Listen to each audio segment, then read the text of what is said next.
Shalom, familia sefardí. En este vídeo, a modo de introducción, vamos a hablar sobre el término sefarad, cuál es su origen, evolución, qué significa hoy día y por lo tanto desde cuándo podemos hablar de presencia judía en España. El término sefarad tiene una historia profunda y llena de matices, y su significado ha cambiado a lo largo del tiempo, especialmente en el contexto de la cultura judía.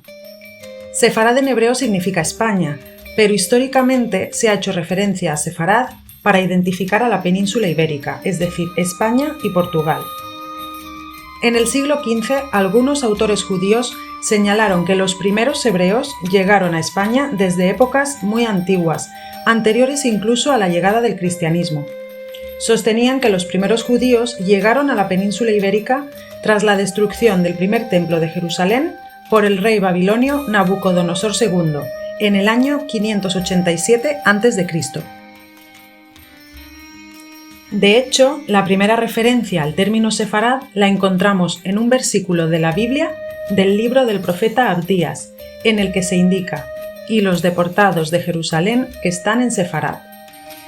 Parece ser que la península ibérica podría haber sido el lugar de cobijo que, durante siglos, se transformó en un auténtico hogar para generaciones de judíos, hasta la dramática expulsión de 1492.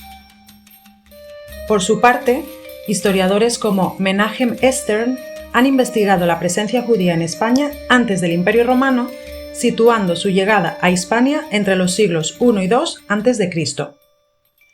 Stern señala que las relaciones comerciales entre fenicios, cartagineses y las comunidades del Levante mediterráneo podrían haber favorecido la llegada de judíos a la península.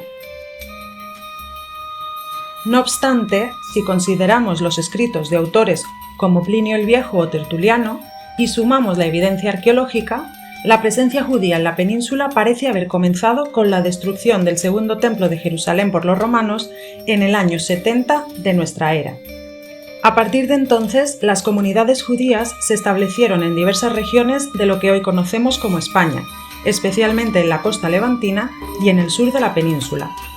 Ejemplos de ellos son la sinagoga hallada en Tarragona, datada en el siglo III, las tumbas judías encontradas en Córdoba, la sinagoga de Barbastro en Huesca y la de Elche en Alicante, todas ellas fechadas en el siglo IV. Otro indicio de la antigüedad de la presencia judía en España lo encontramos en el Concilio de Elvira, fechado aproximadamente en la primera década del año 300, en el que ya se menciona a los judíos establecidos en el sur de España, específicamente en Granada. Este concilio es principalmente conocido por sus decretos sobre la moralidad cristiana y la disciplina eclesiástica, y en él se establece que los cristianos no se mezclen en los festines de los judíos ni participen con ellos en la celebración del sábado ni en otros ritos, y si alguno lo hiciera, que sea excomulgado. Este texto demuestra que ya cerca del año 300 los judíos convivían de manera estable con los cristianos en España. Con la caída del Imperio Romano y la llegada de los visigodos a la península, la situación de los judíos cambió drásticamente.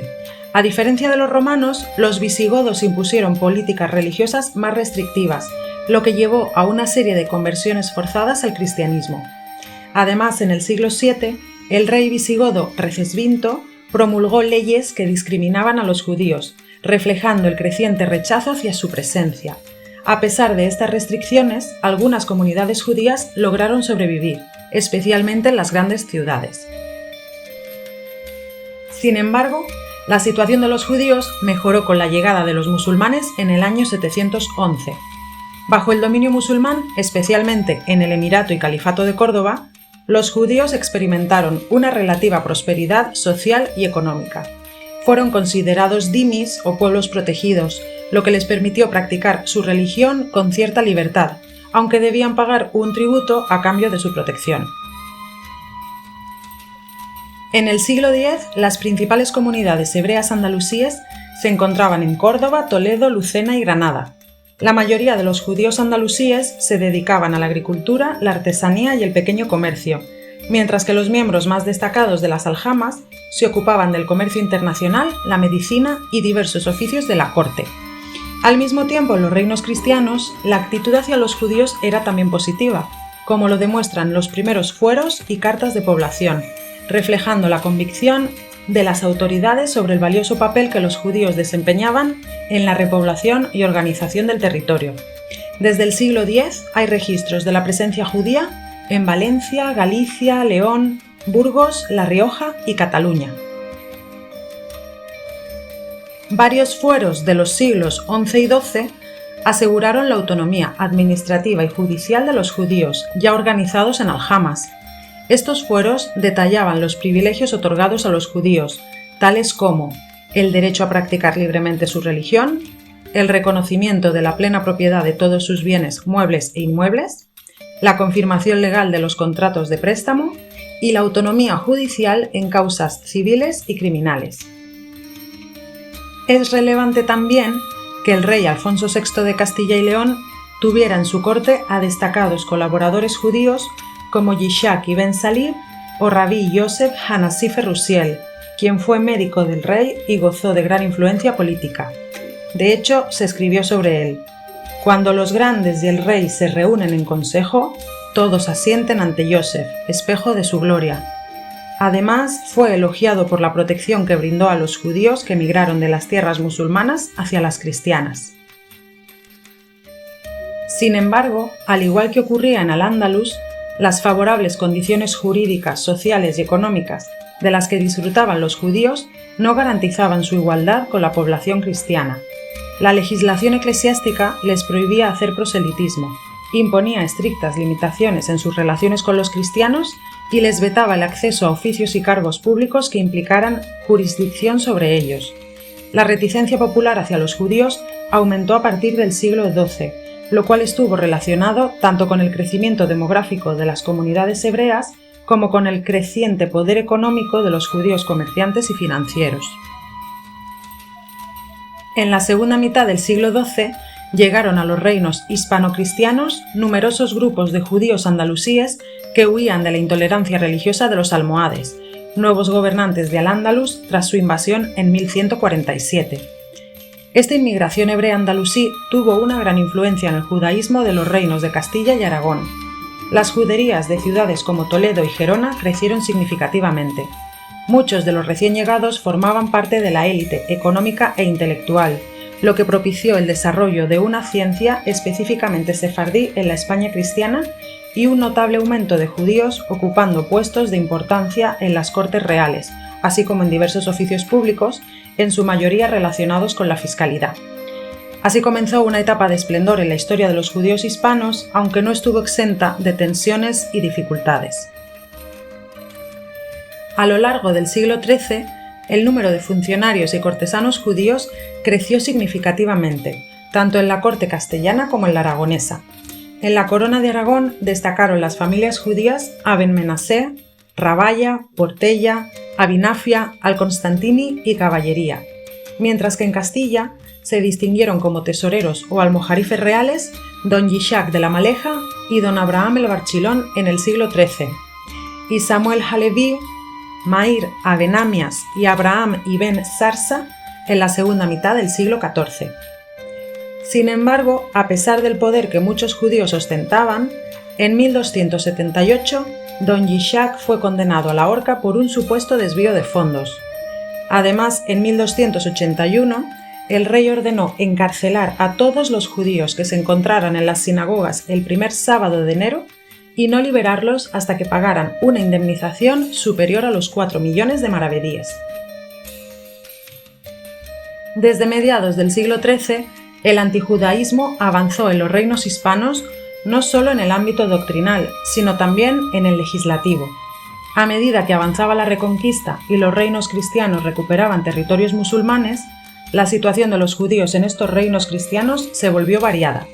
En algunos lugares gozaron de un trato relativamente tolerante, desempeñando roles clave en la administración y el comercio, pero también sufrieron persecuciones y restricciones, especialmente a medida que los reinos cristianos se consolidaban.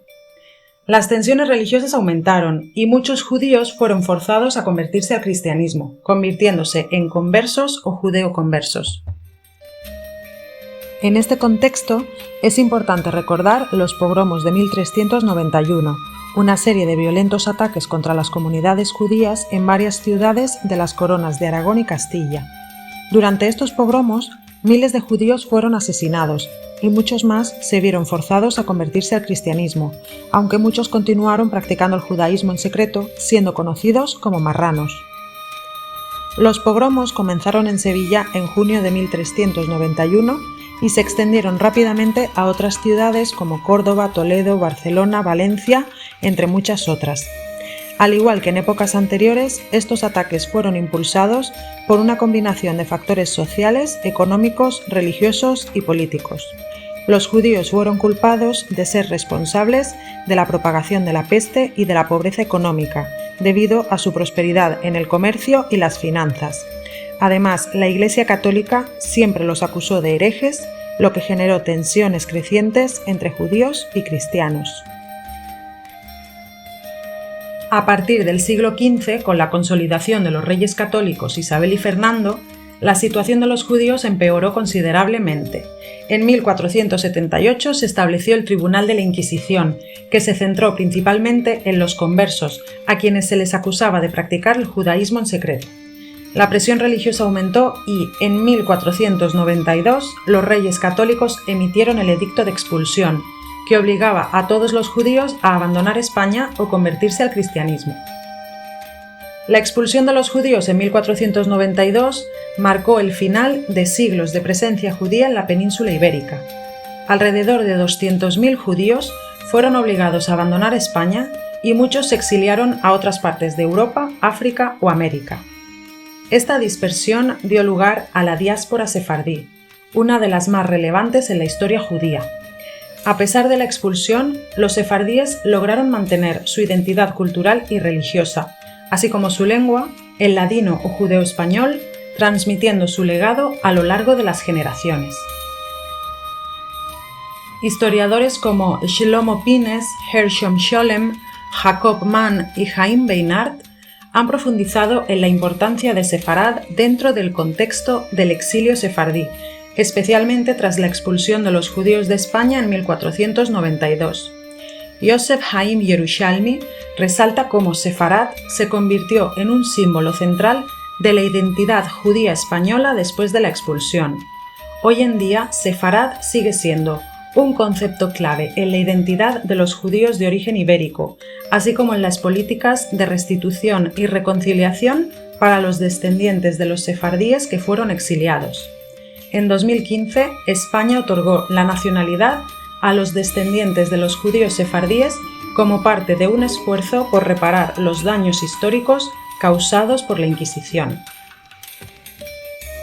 De este modo, usamos los términos sefardí, sefaradí, sefardita o sefaradita para referirnos a los judíos que descienden de judíos españoles o que siguen las prácticas de los judíos españoles independientemente del lugar en el que vivan.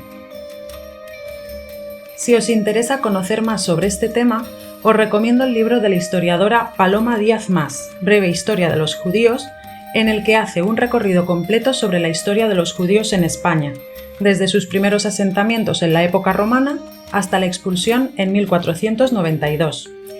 Y si tenéis más curiosidad por conocer sobre la etapa medieval de los judíos en España, os sugiero el libro La frontera sefardí, del historiador y experto en estudios judíos Jonathan Ray, donde analiza cómo la identidad sefardí ha perdurado a lo largo de los siglos a pesar de las dificultades y la dispersión.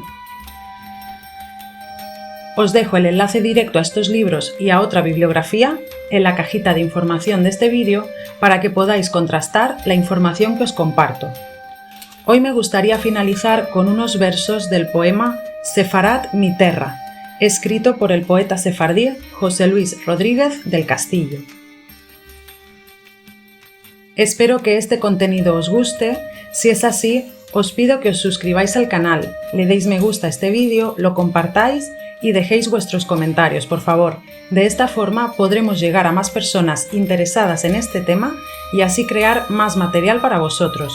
Gracias y nos vemos en el próximo vídeo. Ay, Sefarad, mi terra querida, mi alma te llora, mi corazón te gime. Yo te he dejado, pero nunca te olvido, te llevo en el alma, siempre te he querido.